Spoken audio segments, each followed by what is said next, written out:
Today, we're diving into a really counterintuitive idea, one that might just completely reframe a struggle that I know many of you are familiar with. What if the very thing you hate the most, having zero support, no mentors, no safety net, no one in your corner cheering you on, what if that's actually the hidden path to winning in life? I mean, most people are out there praying for a handout, for help from the outside. But today, using the incredible insights of Carl Jung, I'm going to show you why going it alone just might be the greatest advantage you'll ever have. And this really gets to the heart of it. When no one is there holding the door open for you, something powerful is forced to happen inside you. You have no choice but to stop borrowing your identity from other people, and you start building one that can never, ever be taken away. So, how do we do that? Well, we're going to walk through 5 crucial steps. First, we'll unpack the real identity problem. Then, we'll see why necessity is the teacher. After that, we'll talk about what it means to meet your shadow. Then, and this is a big one, we'll learn how to avoid the 2 traps most people fall right into.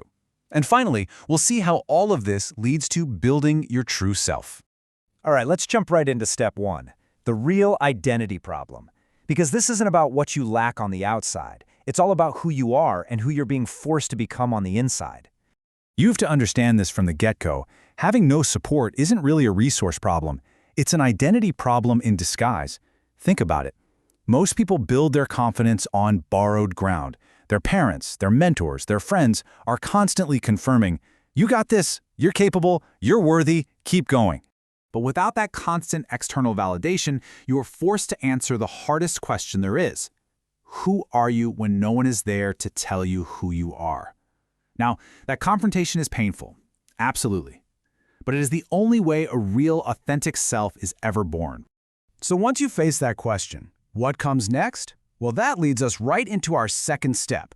You have to embrace necessity as your greatest teacher, because it's the pressure, the sheer pressure of your situation that forges a genuine personality.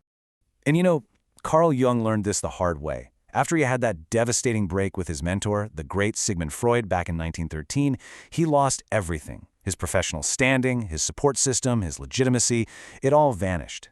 He was completely cast out into this deep, terrifying isolation.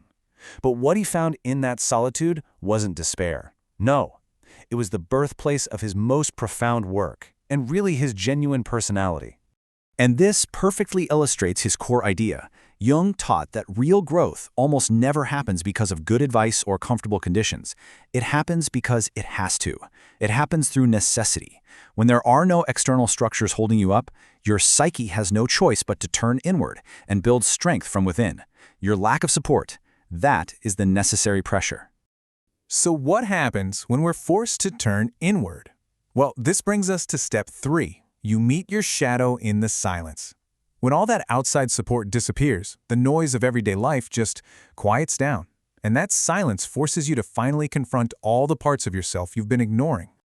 So what exactly is the shadow? It's all the stuff you've pushed away. It's your fears, your unlived potential, your raw impulses, all the parts of you that don't quite fit the tidy version of yourself you've been trying to prove to everyone else.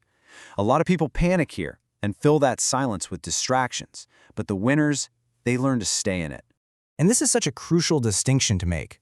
Loneliness feels corrosive and painful because you're resisting it. Solitude, on the other hand, becomes this incredibly powerful tool when you consciously choose to face what's inside. The difference isn't your circumstance, it's your attitude toward it. And in that space of true solitude, you finally get to ask the real question. What do I actually want? Separate from what I was trying to prove to my parents, my friends, my old boss. What do I want?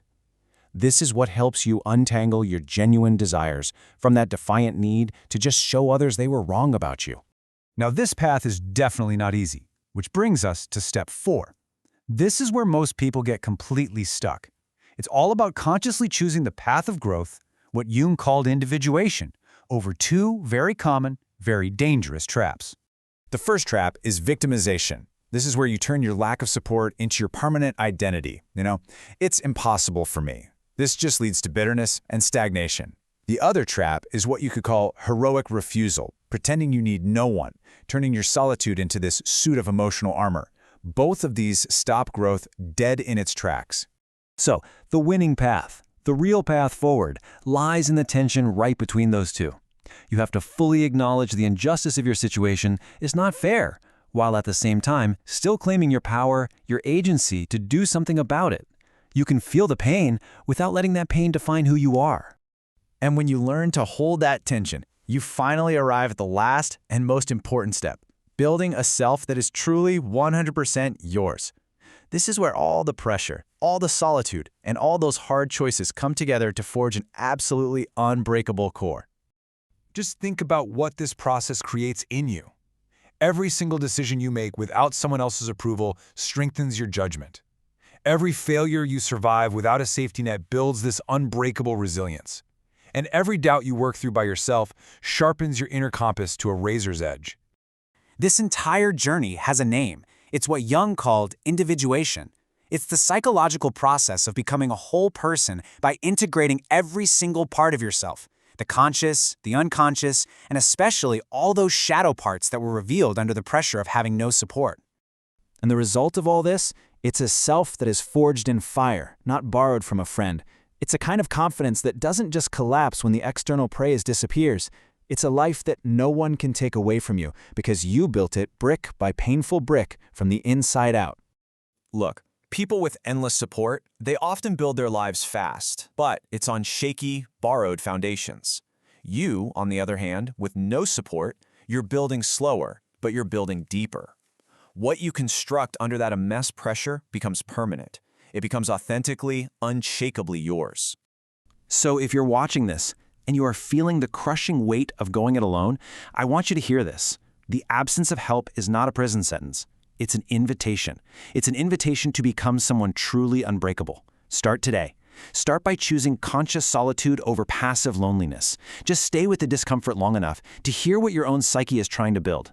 You do not need the world to believe in you first. You only need to begin building the self that believes in itself no matter what. So I'll leave you with this question to think about. What has been your biggest challenge with having little to no support? Drop a comment below. Let's talk about it.